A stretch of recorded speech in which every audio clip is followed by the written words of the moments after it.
बर्तनों की सफाई उनकी टाइप और क्वालिटी के अकॉर्डिंग ना की जाए तो उनकी लाइफ, शेप, स्ट्रक्चर और वर्किंग कैपेसिटी पर बहुत असर पड़ता है। और जले हुए बर्तन अगर कुछ आसान बट प्रैक्टिकल तरीके अपनाकर किचन में मौजूद सस्ते क्लीनर यूज़ करके साफ़ कर लिए जाएं तो हमारा काम आसान, जल्दी और हाथों की खूबसूरती ख़राब किए बिना भी हो सकता है। सो आज की वीडियो में हर तरह के जले हुए बर्तनों को बहुत ही ईजी वे में साफ़ करने के मेथड्स शेयर कर रही हूँ। So don't skip the video and if you like this video then do share it with your family and friends.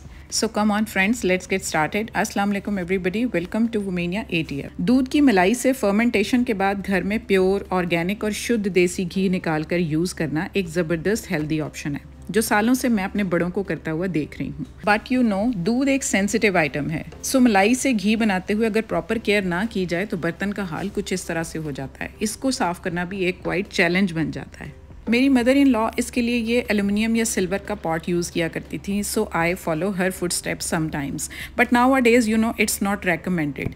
तो इसके लिए फिर मैं सबसे पहले पतीली में पानी डाल के गर्म करके उसमें बेकिंग सोडा और विनेगर और डिश वॉशिंग जेल अगर है वो डाल दें, नहीं तो सोप बार जो है उसको डाइल्यूट करके उसको डाल देती हूँ और अच्छे से गर्म कर लेती हूँ। जब वो बॉयल होता है तो उसको इस तरह से उसके अंदर कोई भी स्टील का कोई स्पैचुला लेकर तो इस तरह से उसको रब कर देती हूँ ताकि जितना भी हो नीचे से मलाई का जो भी जला हुआ पार्ट है वो उगल कर आ जाए, क्योंकि गर्म हुआ हुआ है तो इजी हो जाता है। समटाइम्स इसको बॉयल देते रहें और साथ साथ जितना चम्मच आप हिला सकते हैं वो हिलाते रहें।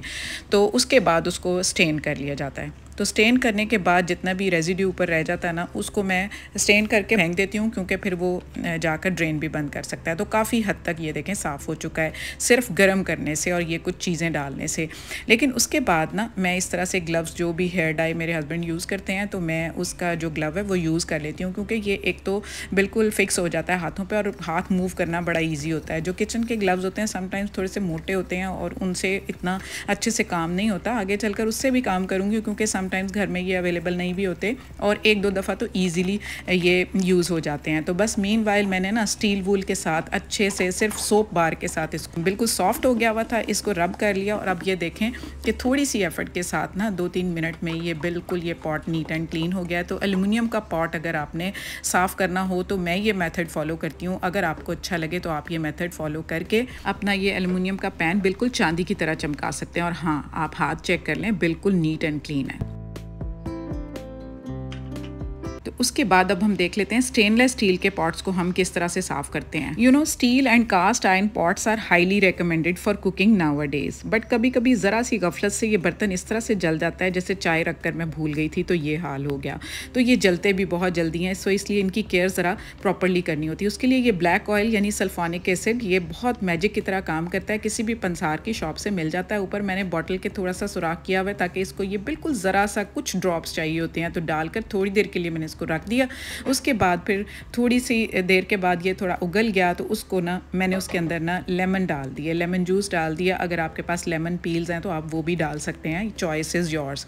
उसके बाद थोड़ा सा मैंने इसके अंदर नमक डाल दिया। नमक डालने के बाद बस जितना ये जला हुआ उतना सा पानी डालकर ना उसको थोड़ी देर के लिए मैंने बॉयल कर लेना। और सेम प्रोसेस के साथ ना स्टील के किसी स्पैचुला के साथ उसको थोड़ा सा रगड़ लेना है ताकि जो भी नीचे वो जला हुआ है पार्ट वो सारा उगल जाएगा। फिर उसको इसी तरह स्टेन कर लेना है। अब देखें काफ़ी हद तक जो पैन है ना वो बिल्कुल रिमूव हो चुका है उसके ऊपर से सारा जला हुआ, क्योंकि ये लेमन जो है ना ये इसके अंदर जो सिट्रस जूस होता है ना वो ग्रीस और ऑयल को कट करने में बहुत हेल्प आउट कर रहा होता है।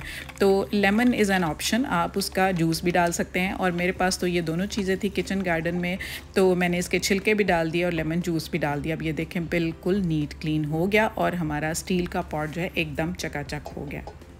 तो इस तरह से सिल्वर, स्टील, एल्युमिनियम के जो पॉट्स हैं आप उनको ईजिली साफ़ कर सकते हैं। आई होप आपको ये मेथड पसंद आया होगा। तो उसके बाद अपने ग्लव्स को भी आप इस तरह साफ़ करके थोड़ी देर के लिए आप उनको हैंगिंग फॉर्म में रख दें तो अगली दफ़ा भी यूज़ हो सकते हैं। वैसे ये डिस्पोजेबल होते हैं। तो चलें अब चलते हैं हम अपने नॉन स्टिक पॉट्स की तरफ।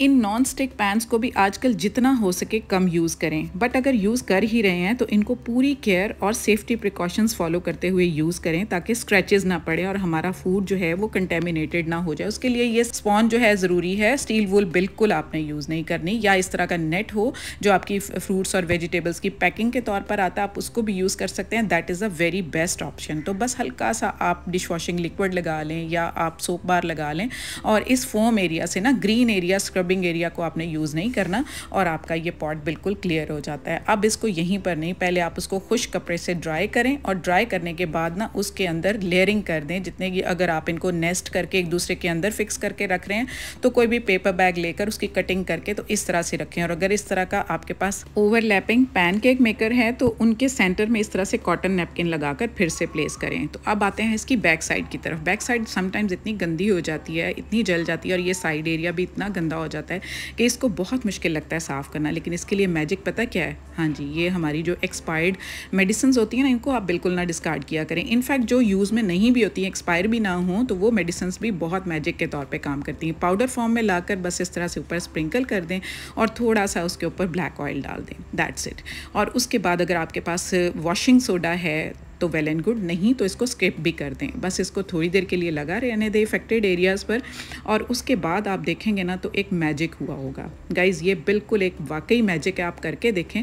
और पिछला एरिया आप स्टील वूल के साथ भी साफ़ कर सकते हैं क्योंकि इससे कोई फ़र्क नहीं पड़ता। अब आप ये देखें कि बिल्कुल मैंने ज़रा सा हाथ लगाया आपके सामने और वीडियो को बिल्कुल बीच में से स्किप भी नहीं किया और बिल्कुल ये नीट एंड क्लीन हो गया। स्टील वूल ने इसके ऊपर अच्छे से इसको रब कर दिया और वो सारा एरिया एकदम इस तरह से हो गया जैसे ये बिल्कुल न्यू लेकर आई थी।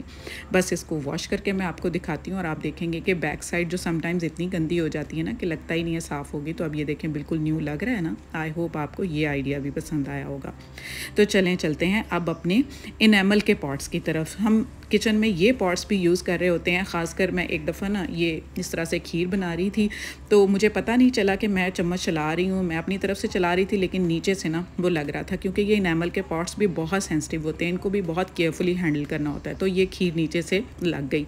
तो इस तरह से इसके अंदर फिर मैंने पानी डाल के उसको थोड़ा सा बॉयल कर लिया। बॉयल करने के बाद उसको मैंने थोड़ा सा उसके अंदर कपड़ों वाला जो डिटर्जेंट होता है ना वो डाल दिया और उसके बाद उसके अंदर थोड़ा सा बेकिंग सोडा डाल के विनेगर ऐड कर दिया। बस जी इतना सा काम किया, इसको बॉयल करने दिया और उसके बाद इसको भी स्टेन कर लिया क्योंकि रेजिड्यूज जाकर ना हमारे ड्रेन को ब्लॉक कर सकते हैं। मेलामाइन का फ्लैट स्पैचुला लेकर तो उसकी हेल्प से हल्का हल्का सा उसको मैंने रब किया और बड़े आराम से ये सारा जला हुआ पार्ट उसका रिमूव हो गया। जो बाकी थोड़ा बहुत रह गया था उसको फिर सिंपली मैंने ना उसके लिए भी स्टील वूल नहीं लेनी क्योंकि ये भी स्क्रैचेस डाल देगा इनेमल की कोटिंग के ऊपर। तो इस तरह का ग्रीन स्क्रबर भी आप ले सकते हैं, लेकिन ये ना लें तो बेहतर है। बेहतर यही है कि आप इसी तरह का नेट ले लें या ये हमारा जो स्पॉन्ज एरिया होता है ना उसको ले लें। तो बस थोड़ा सा सोप बार लगाएं या डिश वॉशिंग लिक्विड लगाएं और हैंड ग्लव्स ज़रूर चढ़ा लें ताकि आपके हाथ जो है ना उनकी खूबसूरती ख़राब ना हो। जैसे मैं तो बहुत ज़्यादा कॉन्शियस हूँ अपने हाथों को लेकर, बर्तनों को धोने पे तो वैसे ही मेरी जान जा रही होती है। तो बस ग्लव्स ज़रूर यूज़ कर लें और उसके बाद आप लाइट सा उसको रिंस करें and you are good to go. तो आप देख लें बिल्कुल क्लीन हो गया। इसका पिछला पार्ट जो है वो थोड़ा सा रह जाता है, गंदा हो जाता है, उसको भी हम क्या करते हैं थोड़ा सा नमक डालते हैं और नमक डाल के उसको भी सिंपली हम स्क्रब कर लेते हैं। और स्क्रब करने के बाद जब मैं रिंस करूँगी तो आप देखें कि ये जो गैस के थोड़े से निशान रह जाते हैं ना हमारे ये पॉट्स के ऊपर, वो भी बिल्कुल ख़त्म हो जाते हैं। तो चलते हैं अब हम अपने कास्ट आयरन तवे या उससे रिलेटेड कढ़ाइयाँ वगैरह या पॉट्स, उन सब का मेथड एक ही है। तो तवा बहुत ज़्यादा यूज़ होने की वजह से 3 टाइम्स अ डे तो डेफिनेटली यूज़ होता है, तो उसके ऊपर ये लेयर्स जम जाती हैं। तो बस इसको ना मैं बाहर ओपन एरिया में लाकर और चूल्हे के ऊपर उसको इस तरह इन्वर्ट करके तो आधे घंटे के लिए रख देती हूँ गर्म होने के लिए। उसके बाद कोई भी स्क्रैपर लेकर तो जिसकी एक्स्ट्रा ऊपर वो लेयर जमी होती है ना तो उसको इस तरह से स्क्रैपर की हेल्प से मैं रिमूव कर देती हूँ। तो ये देखें बिल्कुल सैंड की तौर पर ये बनकर ये ऊपर से ये निकल जाता है और ऑलमोस्ट 70% तो इसी तरह से डन हो जाता है सिर्फ गर्म करने से।